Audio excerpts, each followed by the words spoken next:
Assalamualaikum warahmatullahi wabarakatuh.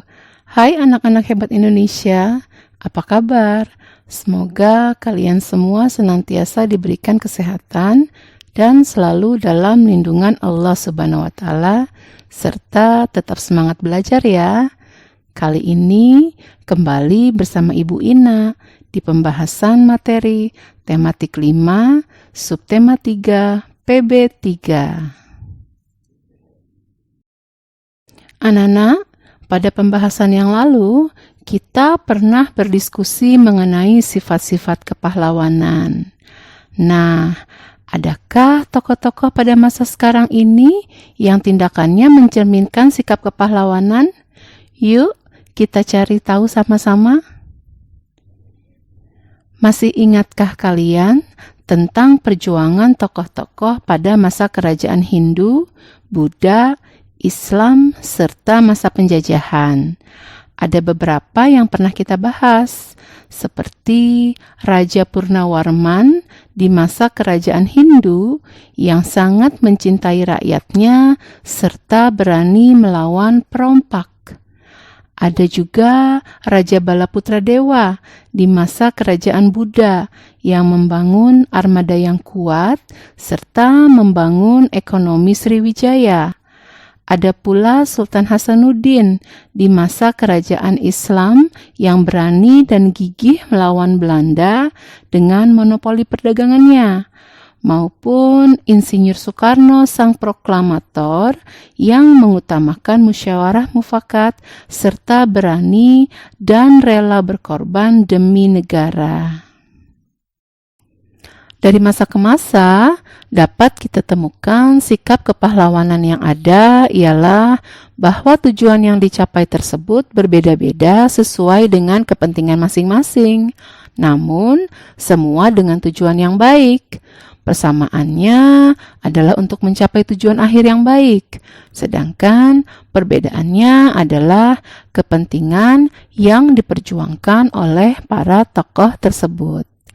Di masa sekarang ini, kita dapat menemukan sikap kepahlawanan di lingkungan kita masing-masing.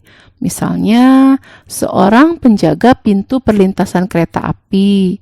Dia memiliki sikap kepahlawanan, bertanggung jawab, sabar, gigih, dan juga seorang pekerja keras, serta usahanya untuk menyelamatkan nyawa orang-orang yang melintas. Walaupun dalam pekerjaannya banyak orang yang tidak peduli dan bahkan banyak orang yang mengabaikannya tanpa mengucapkan terima kasih atas jasanya, padahal ia bekerja tanpa batas waktu dengan jam istirahat yang tidak menentu. Atau misalnya contoh lain adalah seorang paramedis yang harus sedia 24 jam tanpa henti untuk membantu menyelamatkan nyawa orang-orang di rumah sakit. Seorang tukang sampah yang tidak lelah berkeliling untuk membersihkan sampah orang-orang di lingkungan sekitar, sehingga lingkungan terjaga kebersihannya. Atau juga para polisi yang menjaga di jalan raya untuk menertibkan para pengguna jalan, serta tentara yang bertugas untuk menjaga kedaulatan negara, baik di darat, udara, dan di laut.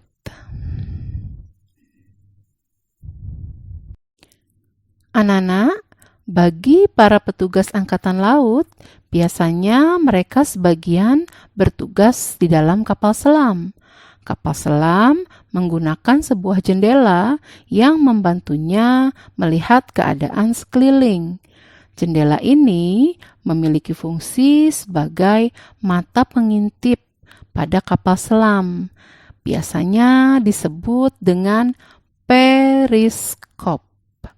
Periskop adalah alat optik untuk mengamati suatu objek dari posisi tersembunyi.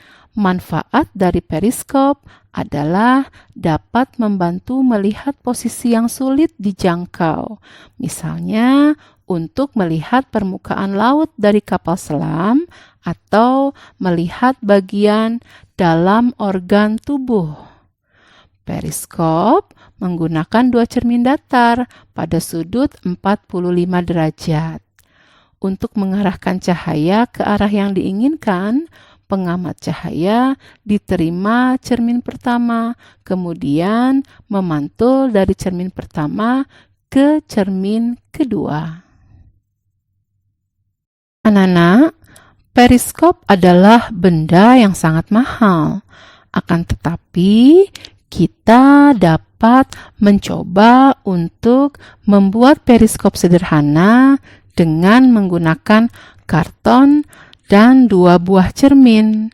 Adapun tujuan percobaan membuat periskop sederhana ini adalah untuk membuktikan bahwa sifat cahaya dapat dipantulkan. Setelah kalian mendengar penjelasan tadi, Ibu harap kalian akan lebih memahami lagi tentang sikap-sikap kepahlawanan dan juga dapat mengamalkannya dalam kehidupan sehari-hari. Selain itu, Ibu berharap kalian akan dapat lebih memahami lagi tentang prinsip kerja periskop. Setelah ini, akan ada tugas dalam suatu LKPD. Silahkan kalian lengkapi LKPD yang tersedia. Lakukan dengan hati riang dan penuh rasa tanggung jawab. Ibu mengucapkan selamat belajar ilmuwan-ilmuwan cilik yang hebat. Kita akan berjumpa lagi di lain kesempatan. Sampai jumpa. Ingat ya, selalu lakukan protokol kesehatan yang sudah dianjurkan. Kita berdoa mudah-mudahan pandemi ini akan segera berakhir. Wassalamualaikum warahmatullahi wabarakatuh.